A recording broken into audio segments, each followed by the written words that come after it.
Hello and welcome to the Terriers Talk Weekly Review, episode 9. Today we are a man down. It's only me and Ben this week, but Jack will be joining us next week. We're going to review the Norwich game, the Rotherham game, the Bournemouth, and we're going to look towards the Bournemouth game and the Nottingham Forest game. A very frustrating week for Town, Ben, and it all started off when we got absolutely dismantled by Norwich City. And it looked like the lineup was very much focused on Saturday's performance. What did you make of that? Well, I mean, coming into Tuesday's game, obviously there was a lot of kind of questions about what was going to happen, whether we were going to go out and give it a shot, or we were going to potentially rest players for the massive game on Saturday, which was obviously Rotherham. And the latter happened. We rested a few key players, and to be honest, we were all expecting it, that for a few players to be rested. The lineup was the same pretty much style as previous games. It wasn't really a change to a 4-back or a 5-back, which probably would have helped us more out defensively. And we stayed in the 3-back, which potentially is a bit of tactical naivety. Potentially is just a case of it means that the players that were coming through mean that they can get used to the system, albeit against a very strong opponent, such as, for example, the under-19s playing their first team or something like that. And I mean, to be honest, with the way that they played against Norwich, I'd potentially want to see how the under-19s did against Norwich. Yeah, and I think in the 20th minute, the floodgates really opened. I think we were 2-0 down by the 20th minute, and I think they scored in the 29th minute to make it 3-0. And you could argue, yes, Norwich had got basically half.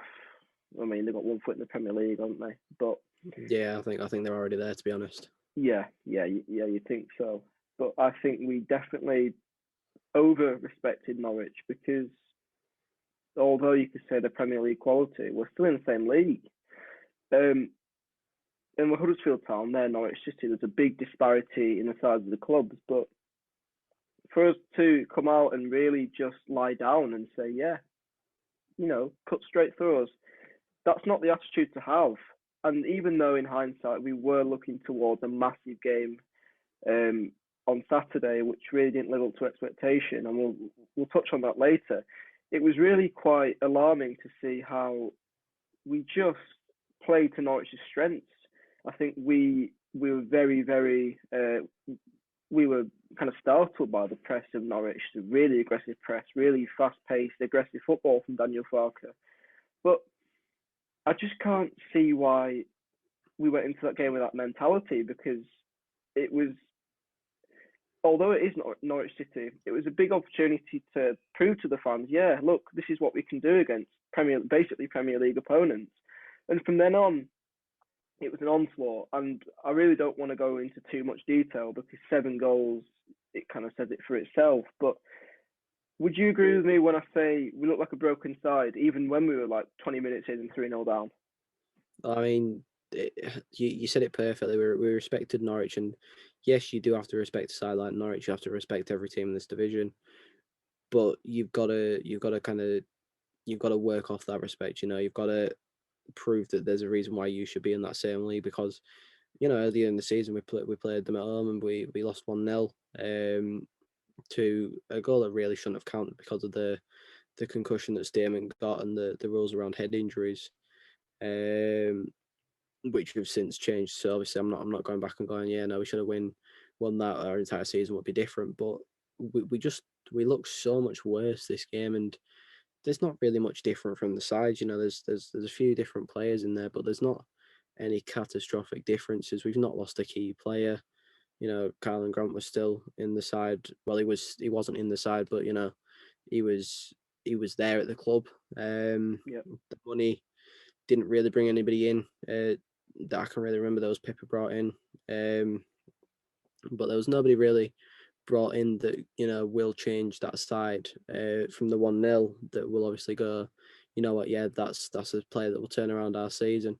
For example, like Ivan Toney being brought into Brentford, obviously there were strong favourites to go this season anyway, but bringing a player in like that would obviously help out. I'm sidetracking, but it's just annoying how we've gone from 1-0 to 7-0 in 6 months. Yep. Yes, there's been injuries, but at the same time, it's as time goes on, you're expected to be more kind of tactically aware of the of the system that Corberan wants to play, and we just looked like there was 11 people on that pitch that did not have a clue how to play that style of football. All credit to Norwich for that, though, because the press, like I said, was intense, and we couldn't get anywhere up the pitch, and we did look a broken side. Yeah, I completely agree. One last thing before we swiftly move on, and thankfully move on. One player that was brought in quite late was Joel Pereira, and he didn't really cover himself in glory on his Huddersfield Town league debut against Stoke. But was there really anything you could do or prevent about those 7 Norwich goals? Because I really don't think. I mean, he didn't have, on paper, he didn't have the greatest game, but I don't think any of those goals were, especially maybe the first one, but I don't think any of them were necessarily very preventable. Would you agree? Part of me thinks yeah, part of me thinks no. I've said it before. I'm on my Twitter. I don't know if I've said it on here. I'm not really a fan of Pereira.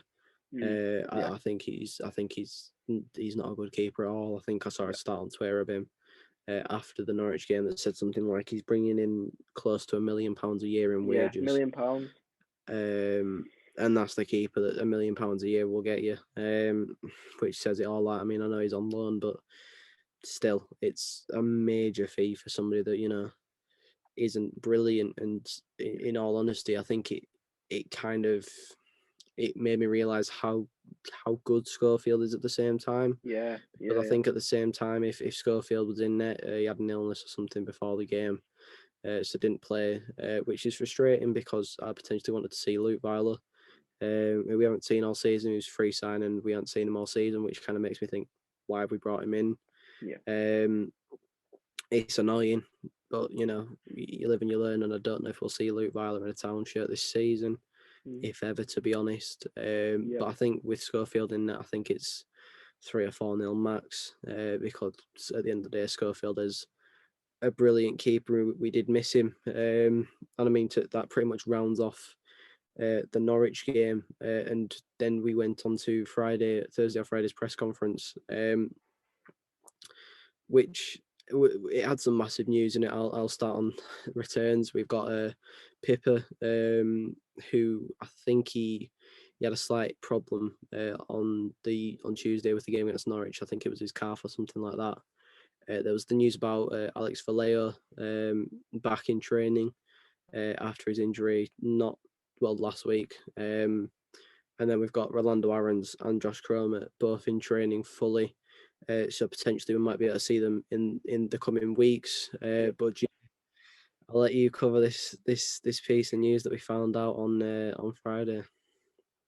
It's massive. And before I'll put this into perspective. We spent 2 months trying to finalise the deal for Oumar Niasse, our saving grace. And it's not to be, is it? Because he's out for 2 months. And there's not 2 months left of the season. So is that Oumar Niasse done in a Huddersfield Town shirt? I really hope not, but I just can't. That's our luck this season, isn't it? I mean, how unfortunate. And I know we've got 7 strikers, but have we got 7 clinical strikers? No way. No. I mean, we saw how Sonogo was on Saturday, and we'll go on to that in a bit of depth. He was not clinical at all. He got fed chances, and he just didn't take them. Campbell's not the clinical sort, so this is massive news. I think the video has gone around a few Huddersfield Town fan forums, and if you haven't seen it, he basically gets wrestled to the ground, and he finds himself in the splits position, and I think it's his groin that just goes, and understandably so, because that is not a natural position. I think he's fallen as well, which obviously doesn't help. Yeah, he's fallen, and all his weight's gone onto his groin, and it looks extremely, extremely painful. And I really hope that isn't the Aston in the Town shirt. and I hope that before that, because I know he was in for a quite extended period of training before his official announcement, I hope he's done enough to warrant an extension, because we don't sign an experienced player and hope that he's never going to play in a Town shirt, because on paper it looked like a good signing. And I think that only time will tell, but I really hope this isn't the end. And on that, we will move to the Rotherham United game, and it was a very frustrating one. And the lineup looked very promising. There was Rolando Arons back on the bench, which was always good to see. But the lineup, it looked like we were going to come out and deliver a real punch to Rotherham's stomachs. And it looks like Carlos had kind of thought, yeah, this is the game we want to get 3 points out of. And understandably so, because we're not going to go to Norwich and think, yeah, we can bring it to them. So he's reserved his players for this game. Fair enough. But it was a very cagey start, and we expected to take control, and we just didn't. Like, how frustrating is that? Yeah, I mean, just touching on two things before. I think we've done. We've done 8 weekly reviews before this episode, obviously. And Oumar Niasse has been mentioned in every single one of them. And we're going to be on episode 16 before potentially might be mentioned again, which is obviously extremely frustrating. But in a more positive news as well from the press conference, there was the news that Carol Lighting was returning to training.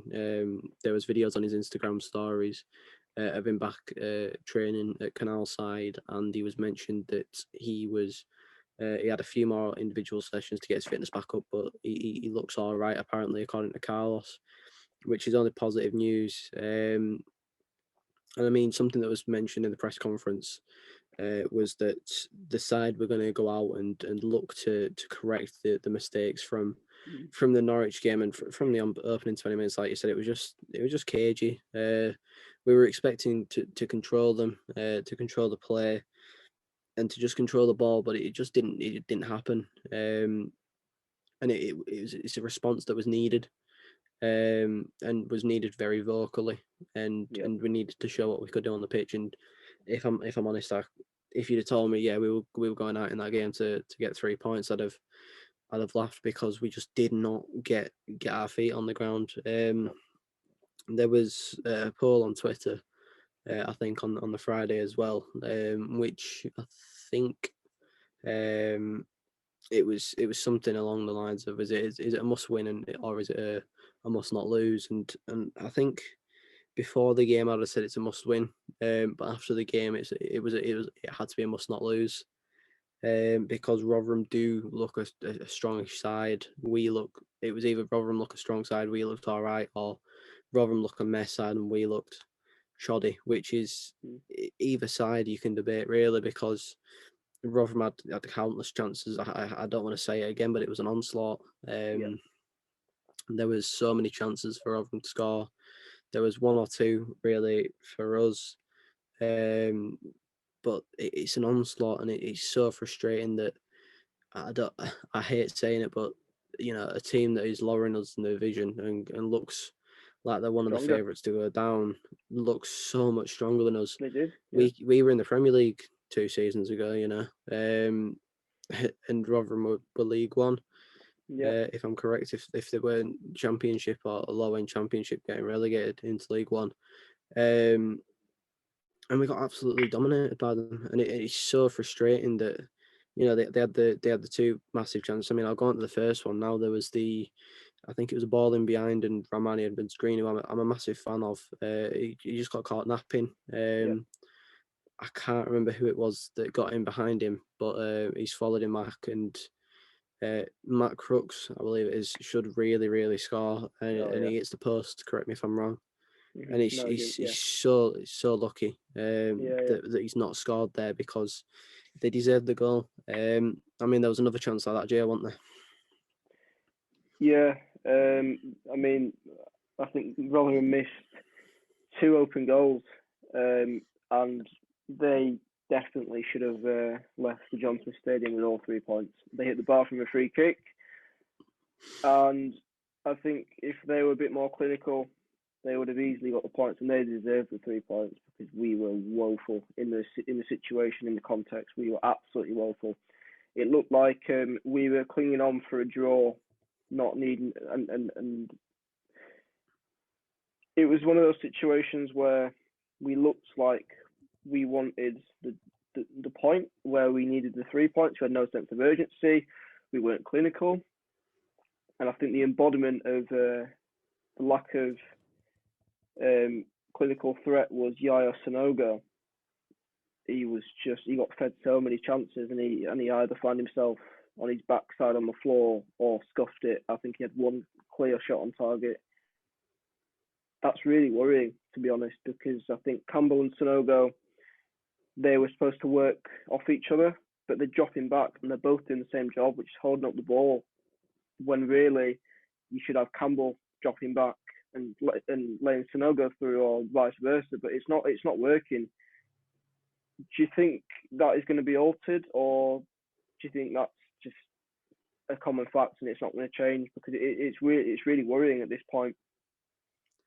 Yeah, it really is. But I mean, I could potentially see with the return of Rolando Aaron and Josh Karoma in the upcoming weeks, I can see potentially something working out with them, because both of them like to go quite central. With Rolando obviously dribbling inside a lot more, whereas Josh goes kind of more central, waiting for the ball, and that's what we really saw in the 4-3-3 with Fraser Campbell and Yeah. Benza and Josh Karoma. And Benza would go kind of an overlapping run. Campbell would obviously drift out wide and would bring the centre backs with him.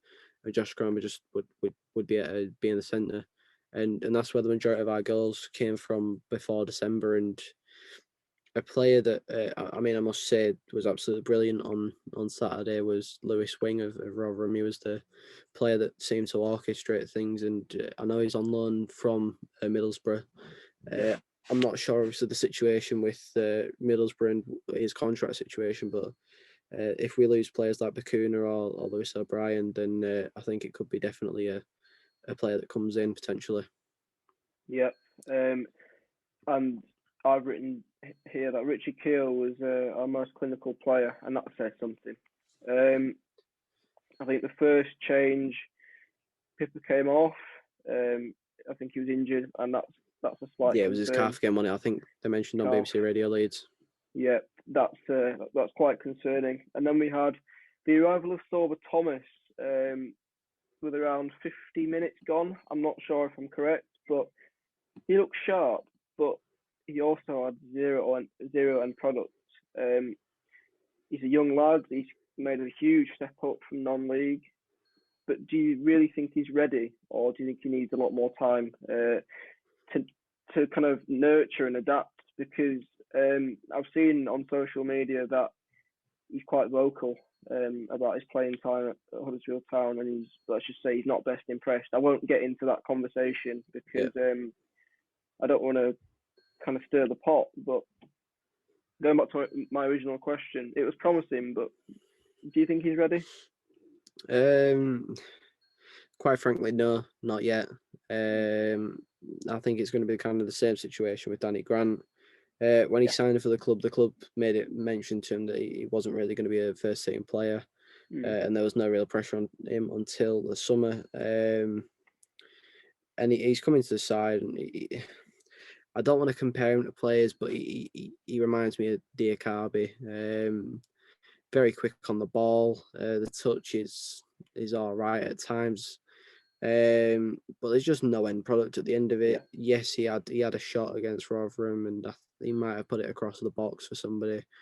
But there was just no end product of any real quality, which is something that we struggle with year in year out with wingers, you know. And Benza's contributions this season haven't been top notch for the price you would pay for him. Karoma obviously provided goals, so that wasn't really a worry. Diakabi last season, obviously Diakabi, enough said. but like it's frustrating that like you said, Keogh was the most clinical player that we had on the pitch. There was the volley that he had that really should go in, because the keeper normally dives for that, but he stayed big in his net and it's not gone in, which is really lucky for us because, to be honest, it deserved a goal at the end of it. It's a beautiful strike, and it's a strong strike as well, I must say. And for a side that promised a reaction, and for a manager that promised a reaction, it was so underwhelming. And there was, we're picking at positives when we've got in our notes down that Keogh was clinical, and it really is a frustrating thing. I mean, Yeah, you know, we've got to say as well, Schofield, again, brilliant. And I mean, he was. he's such it's a seesaw week for Town. We have a Met keeper play against Norwich, and then we see Schofield go and perform absolutely brilliantly against Rotherham, which makes me question if we had him in net, would the floodgates have opened? Probably not. And I mean, the final thing before we move on to the week ahead, really, Jordan Rhodes' dad spotted speaking to Lee Bromby of the transfer team. He's obviously the head of recruitment at Huddersfield Town, and I think he was speaking to Andy Rhodes. Correct me if I've got the name wrong there. Yeah. But that was something pointed out by the commentary team on iFollow and BBC Radio Leeds. Well, Jordan Rhodes, he's a player that for every Huddersfield Town fan brings a little bit of nostalgia back to 2011, 12. Yeah. 43 goals was, I think he got. It's Yep. a silly record. Is he past it? We don't know. He's currently having a bit of good form with Sheffield Wednesday. I think he's got an assist or a goal in most of his recent games. I wouldn't be disappointed if it meant that one of the other strikers went, because, to be honest, it's a bit of nostalgia. It's a bit of experience as well. Say, for example, he's on the air for a year. He's on a lower contract. I wouldn't be opposed to it. It's a few goals here and there, and if it was a case of we have Jordan Rhodes over Danny Ward, then sign me up and give him the number 17 shirt, because I'm quite happy to do that. Yeah, I completely agree. I think Jordan Rhodes has got a special place in every single Huddersfield Town's heart, simply because how clinical he was. I think he is one of the most, if not the most, probably up there with Billy Sharp, most prolific EFL strikers of this past decade, because he just scores goals for fun. Exactly. If you put it there, he will score. I think I saw a stat, and he's the most clinical striker in the Championship this year. Yeah. And that says stuff. Class is. It's always going to be temporary, there. class is permanent. Yeah, that's the phrase. And if it means he's here for a year, and he's here in front of the fans, 17 shirt, brings a smile to my face already. I would not be opposed to it at all. If he comes, and it looks, from these early stages, it looks fairly likely. Only time will tell. Yeah, it's with the contract situation at Sheffield Wednesday, it's expiring at the end of the year. I think the free market is going to be something that we look into quite a lot, obviously, with the COVID situation still not showing any sign of financial situations, not showing any signs of promise. To an extent where we can go and splash out £5-10 million. We won't be able to do that anyway, but if it means that we look into the free agent market, we look a bit of reliability. Jordan Rhodes is one of the best strikers in the Championship on shots to goals conversion, I think it is, as you mentioned. If it's a free contract, if it's a wage that's reasonable for a striker of his age and quality, I'd be more than happy to see him back at the John Smith Stadium, to be honest. Because even if we say it is like for a year, and he goes on to be a coach, he goes on to be something to do with the football club. I don't know, something like an Andy Booth role. I don't know, but Jordan Rhodes is a player that for many Huddersfield Town fans brings back very good memories. And he's kind of like our generation's Andy Booth. He might not be at the same level goal scorer wise that Andy Booth was, but it's that kind of striker that everyone looked up to, and we could guarantee goals from. Yeah. But less on the nostalgia trip. Let's bring us back down to earth and go to Bournemouth. I'm sure probably Jordan Rhodes scored a few goals against Bournemouth in League One all those years ago. But we're looking at it now. We are quite near the bottom of the table. Bournemouth are in 6th.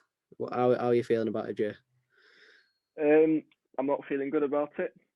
I think they thrashed Coventry 4-1 last time out. I'm not feeling good, firstly, because it's a 5:30 kickoff. It's a bit strange. I don't want to watch Town whilst eating my tea. That'll only add to me feeling sick if we do get rolled over by Bournemouth. I think there's one player that we really need to nullify, and we did a really good job of this one. Ivan Toney came to the John Smith, and that's Arnott Danjuma. 13 goals and 7 assists. That is scary. I'm expecting quite a damaging loss, and if Philip Billing features on the score sheet or any contributions, I'm turning the telly off. But that's for another day. Are you feeling the same as me? Yeah. They beat Coventry 4-1 at the weekend. They're another relegation rival. We've got them on the second to last game of the season. It's a game where I'm not expecting much. Danjuma is in some of the form of his life at the moment. We spoke about Twitter a lot this episode, but there was a tweet which after Ismail Assar's performance on Friday night with him scoring 2 in 2 minutes, somebody tweeted. Somebody atted Danjuma saying, "Come outside." Danjuma pulls off a brilliant performance and replied to it. And of course, our luck means that he's coming on to play Huddersfield on Tuesday night. Off the back of some absolutely brilliant form. He's a brilliant player anyway. I wouldn't really want to be playing him in the Championship if he wasn't on form, because knowing us, he would pick up form. But to see him at the top of his game, it's going to be a massive struggle to keep him out.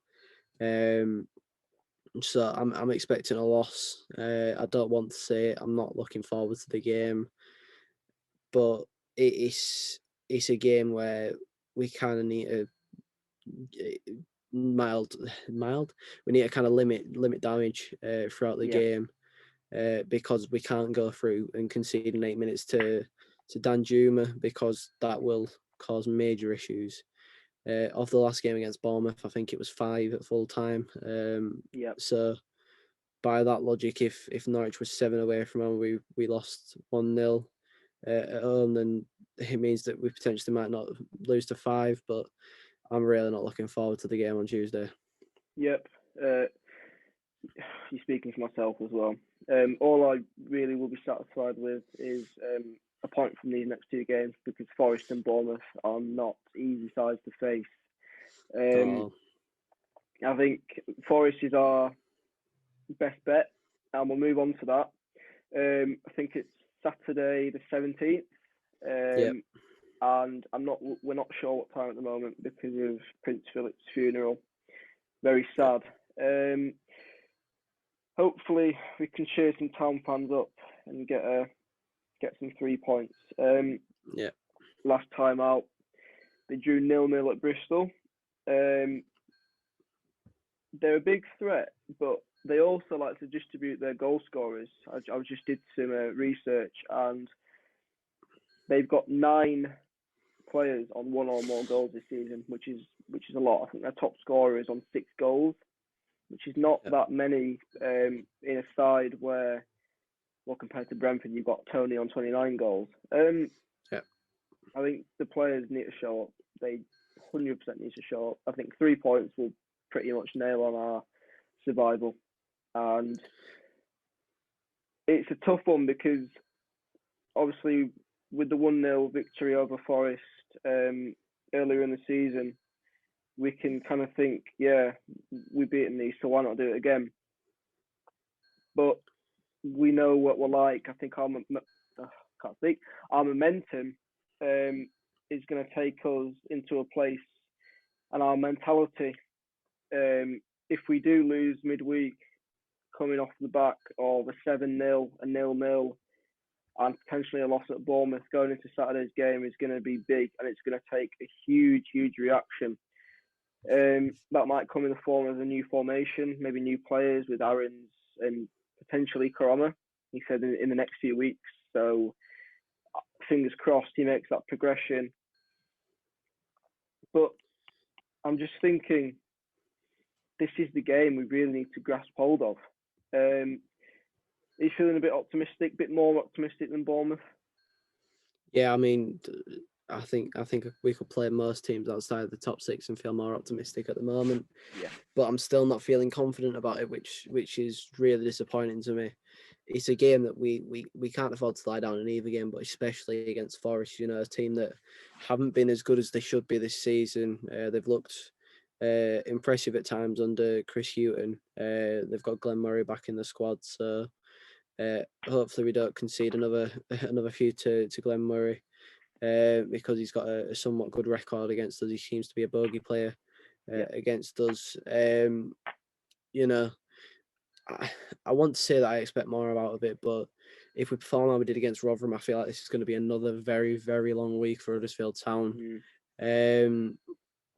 Overall, I think we need 1 or 2 points in the week. I'm expecting a minimum of 1, because realistically, we need to get a point out of it. We need to show some reaction. The players need to show some fight. They really do. We are very much in the relegation dogfight. And I mean, leading on to the relegation dogfight now, the players need to show fight. The club announced this morning, we're filming this on Sunday, they announced that there is going to be a new age bracket in the season ticket, like kind of ages. But that means that the season tickets announced soon, and I believe they said in the article that it was going to be tomorrow, which is Monday the 12th, which should be the day that we're uploading this one. And it's important that the players show some fight this week, because the club needs to sell season tickets more than ever. It's a massive part of the financial system of the club. It's such a big thing, especially with fans returning. The club need to prove that there is a reason for the fans to come back to the John Smith Stadium, and that's going to be in the players' hands. And it's such a massive week, because season tickets get announced. If we get battered 5-0, we get battered 2-3-0 against Forest. It's not going to be a good week of season ticket sales, even if they're not announced to go on sale.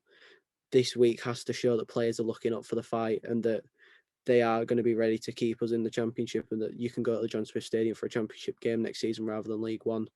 Because I think if we're in League One, I think that financially the club will be in a very, very poor situation. Yeah, I completely agree, and I'll just voice your thoughts there, because I am really quite worried that if we do not secure Championship status and really push on, and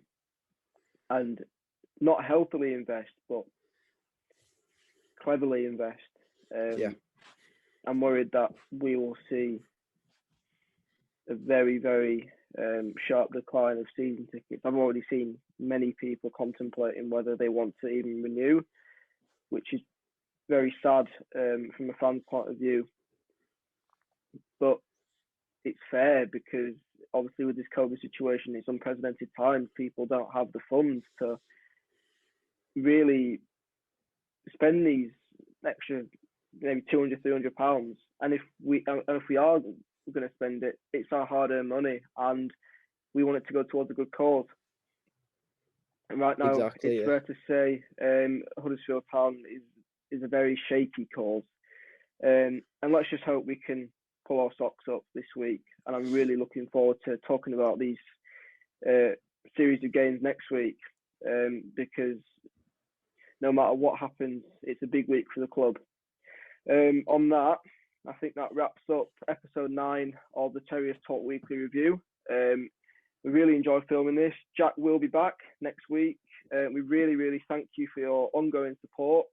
Please like, subscribe, share the channel about, and leave in the comments as well if you are thinking of renewing your season ticket, and leave your score predictions for what you think of the games upcoming this week, because we are interested, and we will reply to a few comments if we get some.